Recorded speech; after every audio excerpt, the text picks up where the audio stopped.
Okay, this video is going to be the chapter number 1 of the Holy Grail of Wisdom Quotes. I don't really have them in regular chapters. I had it more alphabetized. And for people who don't know me, I had the Martin Luther monk tonsure haircut a while ago. That's why I'm still wearing the monk thing. It's kind of like one of my nicknames. If you haven't seen my other stuff, the medical monk.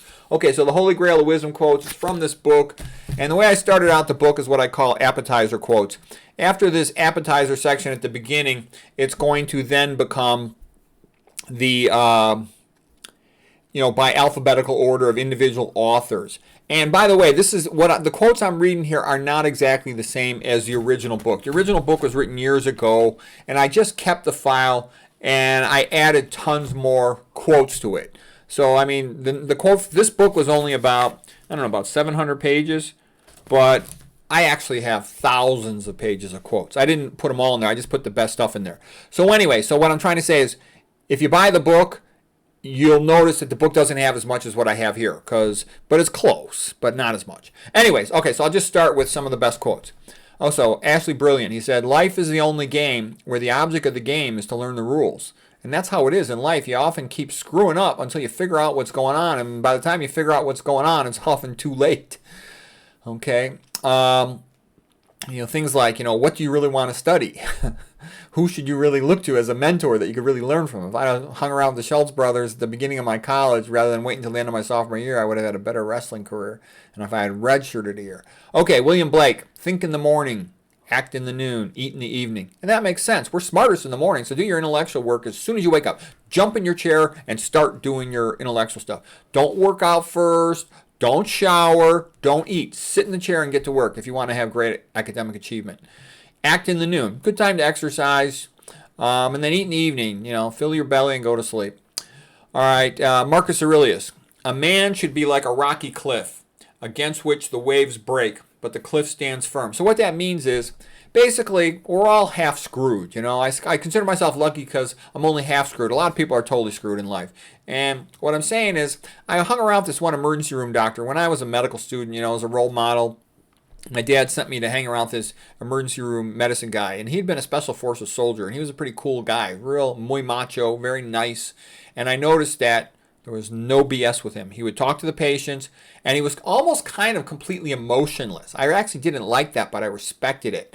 And the reason was, his attitude was, he has to deal with one intense, critically ill patient, and as soon as he's done dealing with them, he has to walk into the other room and potentially deal with the exact similar type of situation. So he can't get emotionally distracted. He has to remain objective.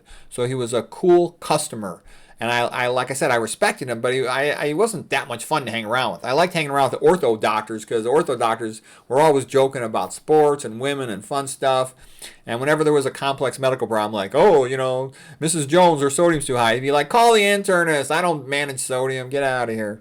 They were a lot of fun. In comparison, when I hung around with general surgeons all got, they're in charge of Mrs. Jones, dying in the ICU, with a colostomy, bleeding out, septic and stuff. So they can't joke around because it's too serious. So it's a lot more fun to hang around with orthodox than to hang around with general surgeons. Okay, but I like that. You have to be kind of stoic, be kind of tough. There's always going to be BS and problems one after another, like the internal medicine book, The House of God, where they basically said they can always hurt you more. And what that means is that you as a physician, you're often totally overworked, and it could always be worse. The patient could be more complicated, more obnoxious, and so you just have to be stoic. I will complete whatever work needs to be done for today, no matter how bad it is. Carl Jung. The purpose of human existence is to kindle a light in the darkness of mere being. Okay, yeah, so basically something has to guide you and pull you above all the muck, otherwise you get sucked into it. And typically a lot of your life will be screwed up, but you can at least have a couple things you really care about, whatever that might be. For a mom, caring for their child is what really matters to them, despite the rest of their life being kind of screwed up, etc. Okay, Oscar Wilde. Some people bring happiness and laughter into whatever room they enter. Others remove it. And we've all seen that. Like my mom, as soon as she would come in the room, she would tell a joke, we'd all be laughing and smiling and having fun. And there's other people, they walk in the room and everybody shuts up, everybody kind of loses the fun. Okay, so let's see, what's next? Okay, this is Arthur Jones, inventor of Nautilus exercise machines. He said, how would you feel if you lived on an island populated, apart from yourself, exclusively by retarded, malicious chimpanzees? Well, that's how I feel. And don't laugh because you're one of those retarded, malicious chimpanzees. So he was a pretty smart guy. His Nautilus machines are great. Okay, Lily Tomlin, the lady comedian from the United States, she said, "We have a reason to believe that the first man walked upright to free his hands for masturbation."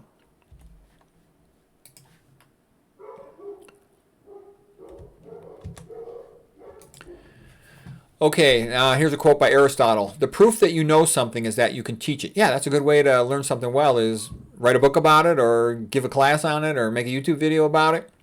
Um, Also, when you can teach it, then you can't BS yourself. It's also like doing a walk and talk for studying. Alfred North Whitehead, he said, "Get your knowledge quickly and then use it. If you can use it, you will retain it." So I always, like, when I learn something, have an academic orgasm or something, I always try to call one of my friends, like a fellow neuroradiologist or other doctor, typically is most of the people I talk to.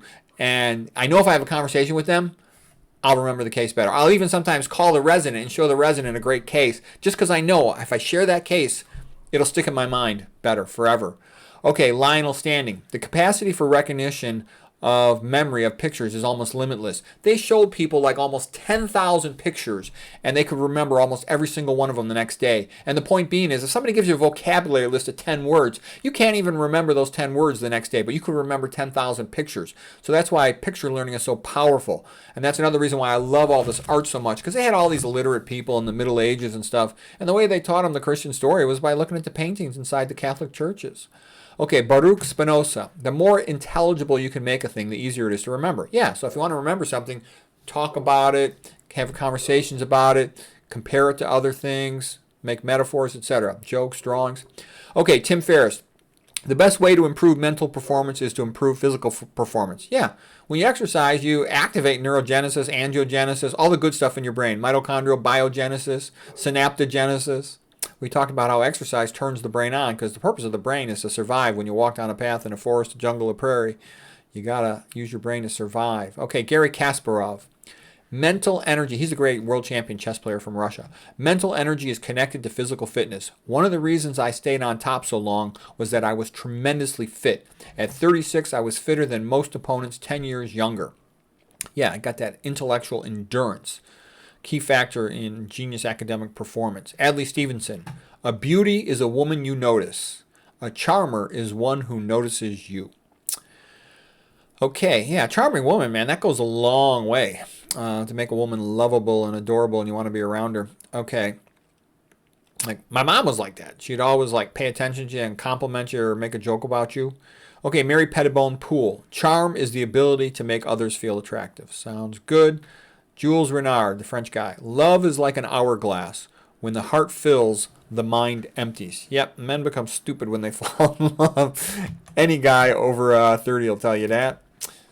But we can't help it. We're just made to love women, and gets us, empties out our wallets pretty fast. But brings a lot of happiness too. Cary Grant. "To succeed with the opposite sex, tell her that you're impotent. She can't wait to disprove it." Okay, I like Cary Grant. He was a great actor, and he's a classy guy in his movies. Okay, Herbert Spencer. "Marriage is a ceremony where the woman gets a ring on her finger and the man gets one in his nose."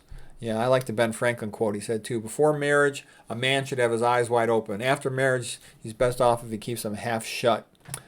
Zsa Zsa Gabor. "Some say that men are the problem. I say that they are the answer." Yeah, Zsa Zsa said a lot of good things. Zsa Zsa also said, "I'm a very good housekeeper. Every time I divorce a man, I keep this house." And she also said, "I love intelligent men. They know everything and suspect nothing." Okay, Samuel Taylor Coleridge. "The most happy marriage would be a deaf man to a blind woman." Sam Kinison. "The best thing about being married is that it prevents you from getting married again." Okay, Michael Lewis from Liar's Poker. "In every business deal, there's always two partners and a chump. And if you don't know who the chump is, then the chump is you." George Box. "All models are wrong, but some are useful." Yeah, we asymptotically approach the truth. We never quite get there, but we keep getting closer and closer with each new metaphor and way of looking at it. Okay, Douglas Hofstadter and Emmanuel Sander, they wrote the book Essences, which is a pretty good book about metaphors and analogies. They said, "The grand aim of science is to cover the greatest number of facts from the smallest number of theories." Oh, that's the Albert Einstein quote, but they're going to say something similar, okay? "At the heart of nearly all discoveries lay a crucial, decisive analogy." Yeah, that's what it's all about, making that insight that then leads to everything else, to just fill in the gaps. Okay, George Box again. Just as the ability to devise simple but evocative models is the signature of a great scientist, so over-elaboration and over-parameterization is the mark of mediocrity. Yeah, all the BS studies will give you all the statistical p-values and all this stuff. Look, when something's useful and true, it's obviously true most of the time.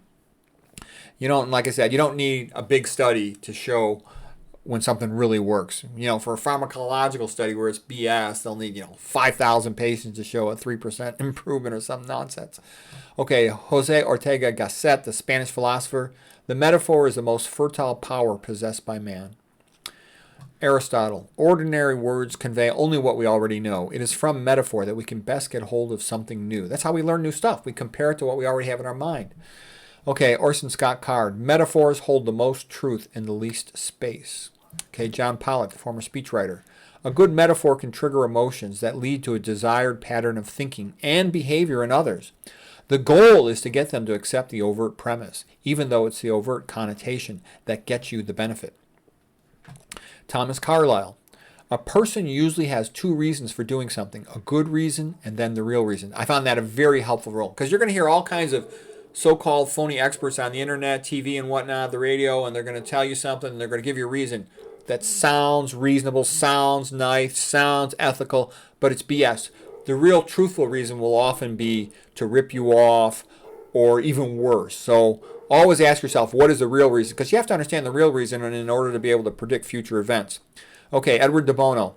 Most mistakes in thinking are mistakes in perception rather than logic. Everybody's got pretty good logic, okay? But perception, people tend to have poor perception. They misperceive a situation, and that's how they get tricked. Ayn Rand, if you think there's a contradiction, then recheck your premises. That's often another way you'll notice something, that somebody says it should always be a certain way for other people, but then they don't want that for themselves. Well, then they're BSing you. All right, well, that's it for the introduction to quotes, and I'll try to do a couple quotes of these, at least a few of these every week, whatever I got time for. So anyways, hope that was useful for you.